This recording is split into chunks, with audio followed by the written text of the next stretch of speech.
tiki, tiki, tiki, tiki.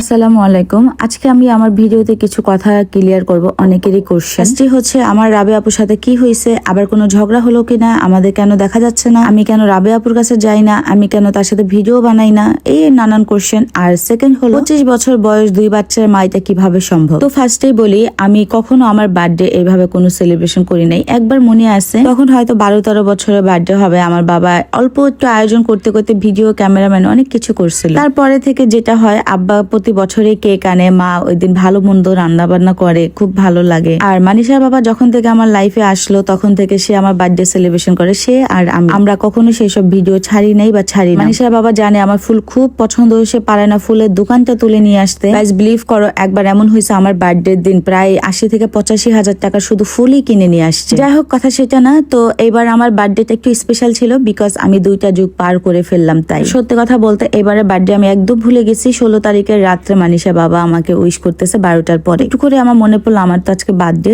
মানে 17 June. তো তারপরের দিন মানিশা বাবার সারপ্রাইজ গিফট আসলো। কি বলবো, আমি এত এত এত হ্যাপি হয়েছি, সবাই দেখছো। দেন মানিশার বাবা নিজে ফোনে থেকে আমাকে রেডি টেডি করে কেক কাটলাম আমরা রাত্রে। আর আমি তখনই বলছি আমার বার্থডেটা ছোটখাটো করে একটু সেলিব্রেশন করবো কয়েকদিন পরে। তখন আমার বাচ্চাদের এক্সাম সবকিছু মিলে একটু ব্যস্ত ছিল তাই। আর সেদিন আমার রেড কালার শাড়ি ছিল আর আমি অনেক গহনা পরছি। তো আমার শাড়িটা একদম সিম্পল ছিল, এটা নিয়ে অনেকের অনেক কোশ্চেন ছিল। সো কেন আমার শাড়িটা সিম্পল ছিল, তো সেটা আমি আরেকটা আলাদা করে ভিডিও বানাবো, সেখানে বলবো। তো তোমরা শুরুতেই দেখছো ভিডিওতে আমি পার্লারে যাইনি, আমি বাসাতেই রেডি হয়েছি। স্বর্ণা আপু আমার বাসায় এসে রেডি করে দেয়। আপু আসার সময় আমার জন্য লেন্স নিয়ে আসে, 2টা লেন্স। 2 চোখে 2টা পরায়, দেখে কোনটা ভালো লাগতেছে। আমি অনেক বছর পরে চোখে লেন্স পরলাম। আগে আমি কলেজেও লেন্স পরে যেতাম, যে কোনো প্রোগ্রামে লেন্স পরতাম। যে কোনো একজন আমাকে একটা লেন্স গিফট করে, এই লেন্সটা অনেক খারাপ ছিল, যে কারণে আমার চোখের মনি চামড়া উঠে যায়। এটা নিয়ে আমার অনেক কিছু প্রবলেম হয়। তো পরে আমার মা আমার বাসার যত লেন্স ছিল সব ফেলে দেয়। আজকে বহু বছর পরে আমি এই যে লেন্স পরলাম, অল্প স্বল্প করে একটু সাজুগুজু করে দিছে আপু। খুবই সুন্দর হয়েছে, সাজটা এত ন্যাচারাল হয়েছে গাইস। আমি তখন আপুকে বলতেছিলাম, আপু আপনি পার্লার দেন তাড়াতাড়ি। আমার বাসায় যে এত কিছু আছে মেকআপ আমি নিজেও জানতাম না। আমার বাসায় যা যা ছিল সেগুলো দিয়ে আপু সুন্দর করে সাজাই দিছে। আর আপু বলতেছে, আপু আপনার বাসায় সবগুলোই তো খুব ব্র্যান্ডের সেফোরা আরো অনেক ব্র্যান্ডের, এগুলো সব মেয়েদের স্বপ্ন থাকে, আর আপনি এভাবে নর্মাল থাকেন, কোনো সাজুগুজু করেন না। আমাকে একবার মানিশা বাবা সেফোরা থেকে পুরো ফুল একটা মেয়ের যা যা লাগে মেকআপ করতে সব কিনে দিছিল, ইভেন নেল পলিশ উঠানো রিমুভার কটনটা পর্যন্ত। আমি কখনো সাজি নাই, জাস্ট নেল পলিশ উঠানো রিমুভার আর কটনটা ইউজ করছি। আর এই আজকে ফার্স্ট টাইম মেকআপ গুলো ইউজ করলাম। আপনি তো পারেন আপনার মতো করে একটু রেডি হতে পার্লারে না যে। যাই হোক, অনেকটা মেকআপ আমি আপুর কাছ থেকে সেদিন শিখছি।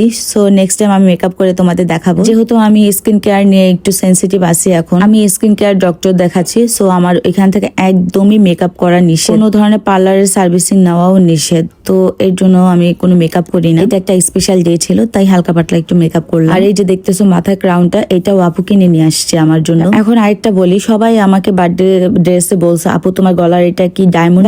আমি এর আগেও বলছে আমি কোনো ফেক কিছু পরি নাই এখন পর্যন্ত, যখন ছিল না তখনও পরি না। আর এখন তো আলহামদুলিল্লাহ আমার সব কিছুই রিয়েল এবং অরিজিনাল। আমি ডায়মন্ড গোল্ড ছাড়া পরি না। শুধু যে আমার মাথায় যে মুকুটটা দেখতেছো এইটা শুধু ডায়মন্ড না, আমার এই মুকুট গোল্ডেরও আছে তোমরা দেখছো, বাট গোল্ড পরে তো আর যাওয়া যায় না, আর এটার সাথে গোল্ড যাবে না। এইটা নিয়ে মানিশা বাবা খুব টেনশনে পড়ে গেছে, আমার বউয়ের ডায়মন্ডের মুকুট নাই, এটা কিভাবে হয়। এটা নিয়ে তার সাথে অনেক মজা হয়েছে। যাই আমরা সেদিন রেস্টুরেন্টে চলে যাই, ভার্গোতে যাই। এটা নর্থ টাওয়ারের আগে বাম সাইডে। ভার্গো রেস্টুরেন্টটা সিলেক্ট করার একটাই প্রবলেম ছিল, সেটা হচ্ছে আমাদের টাইম ছিল না, স্বর্ণা আপুর বাসায় যেতে হবে। আমাদের প্ল্যানিং ছিল উত্তরা সেন্টার পয়েন্টে যাব, বাট সময়ের কারণে আমরা এখানে আসি। আর এখানে একটু পরিবেশটা ভালো, গাছপালা মানে ন্যাচারাল লাগতেছিল। এখানে আমি ফটোশুটও করি, সবকিছু মিলে খুবই ভালো ছিল। তো আমার গেস্টের মধ্যে গাইস এই যে দেখতেছো স্বর্ণা আপু, স্বপ্না আপু আর আমার মেয়ের হোম টিচার, স্বপ্না আপুর ছেলে, আমার ভাই, আমার মেয়ে, ছেলে, এই হচ্ছে আমার গেস্ট, আর কেউ ছিল না। আর হ্যাঁ, এই চকলেট কেকটা কিন্তু স্বপ্না আপু আমার জন্য নিয়ে আসছে, খুবই আম্মি ছিল। এখন আসি তোমাদের কথার আনসার দিব। রাবে আপু কোথায়? রাবে আপুর সাথে কেন কথা হয় না? আমার বার্থডের অনেক আগে রাবে আপু চায়নাতে গেছে। হ্যাঁ, রাবে আপুর সাথে আমার লং টাইম দেখা হয় না, সেটা কারণ হলো আমি ঈদে গ্রামের বাড়ি যাই, সেখানে প্রায় প্রায় 12-13 দিন থাকি।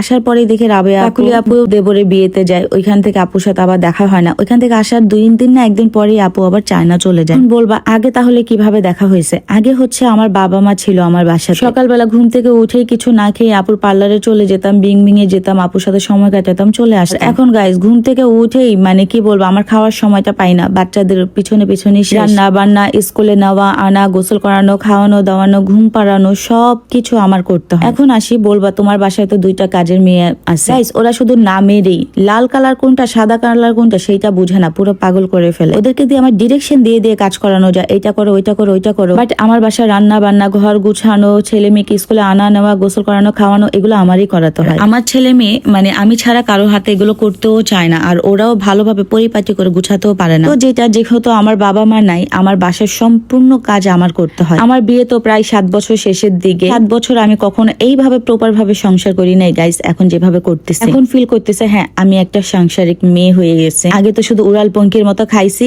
মা এসে দেখছে রান্না বান্না করতেছে, এখানে সেখানে আড্ডা ফাড্ডা দিছে, এভাবেই চলে গেছে। বাট আসলে লাইফ তো এটা এইভাবে না। আমার পড়াশোনা শেষ হয়েছে, এখন আমার ছেলে মেয়ের পড়াশোনা শুরু। আর একটা মায়ের যদি মানে বাচ্চাদের গাইডলাইন না দেয়, সেই বাচ্চারা কখনো ভালোভাবে গাইডলাইনে আসে না। এখন আমার A to Z সম্পূর্ণ সময়টাই আমার ছেলে মেয়ের পিছনে দেওয়া হয়, আমার সংসারের পিছনে। আর সেই দিকে রাবেয়া আপু খুব ব্যস্ত তার কাজ কাম বিজনেস নিয়ে। এভাবে আগের মতো পার্লারে যেতে পারি না বা বিং বিং এ যাওয়া হয় না, তাই আপুর সাথে এভাবে দেখা হয় না। বাট আমাদের সাথে রেগুলার কথা হচ্ছে। আমাদের মধ্যে কখনোই চুল ছেঁড়াছেড়ি ঝগড়া হয় না, রাগ মান অভিমান হয়েছে এইটুকু। এখন আরেকটা কথায় আসি, এই যে কাকুলি আপুর সাথে দেখো রাবেয়া আপুর এত ভালো সম্পর্ক, প্রতিদিন ভিডিও দেখো, প্রতিদিন আপু এখানে যাচ্ছে না, বাট তাদের ভালো সম্পর্ক আছে। এই যে শাকিলা আপু USA থাকে, আপুর সাথে খুব ভালো সম্পর্ক, তাদের সাথে মাসে একবার 2 মাসে একবার কথা হয়, তার মানে কি ভালো সম্পর্ক না? এখন তোমাদেরকে প্রুফ দিতে হবে প্রতিদিন যে ভিডিও করে, তারও ব্যস্ততা আমারও ব্যস্ততা। সো প্লিজ আজকের পর থেকে কখনো কেউ এই কমেন্ট করবা না যে আপু কোথায়, আপুর সাথে কি হয়েছে। সো আমি তোমাদের ক্লিয়ার করে দিই, কথা সেটা না, আমাদের সম্পর্ক ভালো আছে, ভালো থাকবে। সো এইগুলো নিয়ে তোমাদের মাথা ব্যথা করতে হবে না। এখন আসি, সবাই বলবা তাহলে স্বপ্ন আপুর সাথে তোমার এত ভালো সম্পর্ক, তার সাথে ঘুরো ফিরো কেন? সেটা হচ্ছে স্বপ্ন আপুর ছেলে আমার ছেলে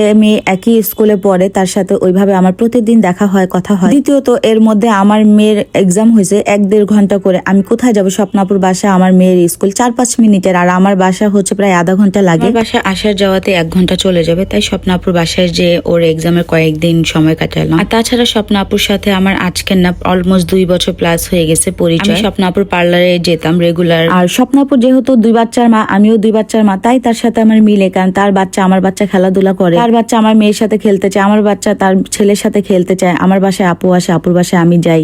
এখন আমি বুঝলাম গাইস, আমার সাথে এখন 2 বাচ্চার মা, 3 বাচ্চার মা, সাংসারিক ম্যারিড, তাদের সাথে যাচ্ছে। এই যে মেয়ের স্কুলে যাই, স্কুলে গেলে ওইখানে অনেক মেয়ের বন্ধু বান্ধবীর মায়ের সাথে কথা হয়, দেখা হয়, গল্প স্বল্প হয়। অনেক সময় মায়েরা মিলে একটু কফি খেতে যাই, মানে ভালোই লাগে। আর এখন আসি, সবাই বলবা যে তোমার 25 বছরে কিভাবে 2 বাচ্চার মা হয়ে গেলা? গাইস গতকালকে একটা ভিডিওতে শেয়ার করছি আমার A to Z SSC ACC graduation MBA কত সালে করছি। যারা মাথা মোটা না তারা অবশ্যই আমার বয়স এইভাবে বের করতে পারবা। এখন আসি, আমি যদি 30-40 বছরে বিয়ে করতাম আর আমার বেবি না হতো, তাহলে তোমরা মনে করতে আমি অনেক ছোট না? যাই হোক, এটা তোমাদেরও প্রবলেম না, এটা সবারই প্রবলেম। আমি তোমাদের প্রবলেমটা বুঝতে পারছি, আমার 2টা বেবি দেখে তোমরা এই কথা বলতেছো। তারপরে যেটা মানিষা হওয়ার পরে দেখছো আমি এত পরিবর্তন হই নাই, কিন্তু সানি হওয়ার পর আমি অনেক পরিবর্তন হয়ে গেছি। তোমাদের আমি বলছি আমার বিয়ের আগে 45-46 কেজি ছিল, আর সানি যখন পেটে আসে তখন আমার ওজন হয়ে যায় 75+। তো একটা ভাইবা দেখো, আমার প্রেগনেন্সির টাইমে আমি অনেক ফ্যাট হয়ে যাই, অনেক, প্রায় 30 কেজি প্লাস ওজন বেড়ে যায়।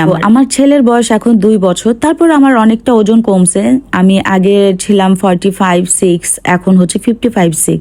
এখনো আমি 10 কেজি মতন ওজন বেশি আছে। আমার 2019 সালে 20 সালে ছবি দেখে সবাই বলে এত সুন্দর ছিল, এত কিউট ছিল, এত ছোট ছিল। তখন আমি আনম্যারিড ছিলাম, আর বিয়ের পরে বাচ্চা হলে আর 2টা বাচ্চা আমার পরাপর হয়েছে আর্লি ম্যারেজ। তো এটা তো স্বাভাবিক, তাই না? কি বলবো আর। যাই হোক, তোমাদের এত এক্সপ্লেন করার কিছু নাই, আমার ভিডিওটা অনেক লং হয়ে গেল। যার ভালো লাগবে লাগবে, যার ভালো লাগবে না লাগবে না। আমার হাজবেন্ডের কাছে আমি প্রিয়, এত ভাই সবার কাছে ভালো হতে পারবো না। নিজের আত্মীয় স্বজন বাবা মার কাছে আমি অনেক ভালো মেয়ে, ভালো মা, ভালো ওয়াইফ, আমি আর কারো কাছে ভালো হতে চাই না। সো যার ভালো লাগবে দেখবা, যার ভালো লাগবে না দেখবা না। ওকে, আমার জামাইয়ের টাকায় খাই, জামাইয়ের টাকায় চলি। সো তোমাদের এত গাইডলাইন, তোমাদের এত কথা কেন শুনবো ভাই? জামাই তার মহারানীর মতো করে রাখছে, তারপরে মাঝে মধ্যে জামাইকেই পাত্তা দেই না তোমরা। যাই হোক, অনেক কথা বলে ফেলছি। আর হ্যাঁ, আরেকটা কথা বলতেছি, আমার ড্রেস আপ নিয়ে কেউ কখনো কথা বলবা না ভাই। আমি কিন্তু এই অনলাইনে টাকা দিয়ে চলি না যে তোমাদের আমার গাইডলাইন শুনতে হবে। আমার এই অনলাইনটা জাস্ট আমার ভালো লাগা টাইম পাস থেকে আসছে। সো আমি জানি এখানে অনেকেই আছে আমাকে ভালো ভালোবাসে তাদের জন্য আমি ভিডিও বানাবো আর তাদের জন্য ভিডিও ছাড়বো আর আমার ভালো লাগা থেকে। আর যারা আমাকে অপছন্দ করে, ভালোবাসো না, ভালো না লাগে, তারা প্লিজ ইগনোর করো। বিয়ের আগে বাবা মা যেভাবে চাইছে সেভাবে চলছে, বিয়ের পর আমার হাজবেন্ড যেভাবে চাই আমি সেভাবেই চলি। সো আমার ড্রেস নিয়ে কেউ কোনো কথা বলবা না। আমার যা ইচ্ছা হবে, আমার জামাই যা ইচ্ছা হবে আমি সেটাই করবো। অনেকেই বলছে আপু তাহলে এত কান্না করো কেন? ভাই কান্না করলে আমি আমার জামাইয়ের জন্যই কান্না করি, অন্য কারোর জন্য না। আমি আমার হাজবেন্ডকে খুব ভালোবাসি, সেটা আমার আশেপাশে সবাই জানে। রিলেশন নিয়ে 9 বছর বিবাহিত,